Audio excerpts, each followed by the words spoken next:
السلام علیکم، آپ دیکھ رہے ہیں کے نیوز ایچ ڈی۔ میں ہوں حارث علی شاہ گیلانی۔ چلتے ہیں آج کی اہم خبروں کی طرف۔ تازہ ترین خبروں سے باخبر رہنے کے لیے ہمارے ساتھ رہیے۔ امیر جماعت اسلامی پاکستان حافظ نعیم الرحمان کی قیادت میں جماعت اسلامی ضلع ساہیوال کے زیر اہتمام آل پارٹیز پریس کانفرنس کا انعقاد کیا گیا۔ تقریب کی صدارت ضلع امیر طیب محمود خان بلوچ نے کی۔ تقریب میں مذہبی، صحافتی، سیاسی، سماجی نمائندگان، کسانوں، کاشتکاروں، تاجروں کی بھرپور شرکت کی۔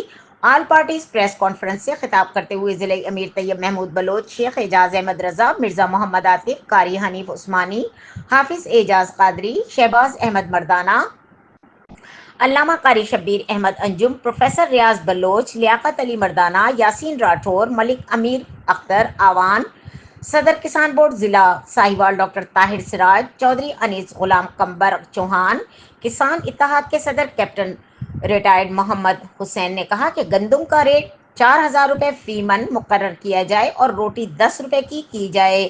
کھاد کا بحران پیدا ہونے والا ہے، کسانوں کاشتکاروں کو معاشی قتل عام ہو رہا ہے، گندم مافیا کا خاتمہ کیا جائے، ملک پستی کی طرف جا رہا ہے، حکمرانوں کو عوام کی کوئی پرواہ نہیں۔ جماعت اسلامی کے آفس میں آل پارٹیز کانفرنس سے خطاب کرتے ہوئے مزید کہا کہ کسانوں کاشتکاروں سے گندم ہر پرچیز کی جائے، کسانوں کاشتکاروں کو سبسڈی دی جائے، بجلی کی قیمتوں میں مزید کمی کی جائے۔ زراعت ملک کی ترقی میں ریڑھ کی ہڈی کی حیثیت رکھتی ہے۔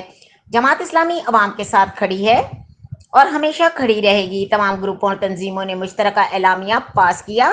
15 اپریل 12 بجے دن پاک وطن چوک ساہیوال میں تاریخی کسان دھرنا منعقد ہوگا۔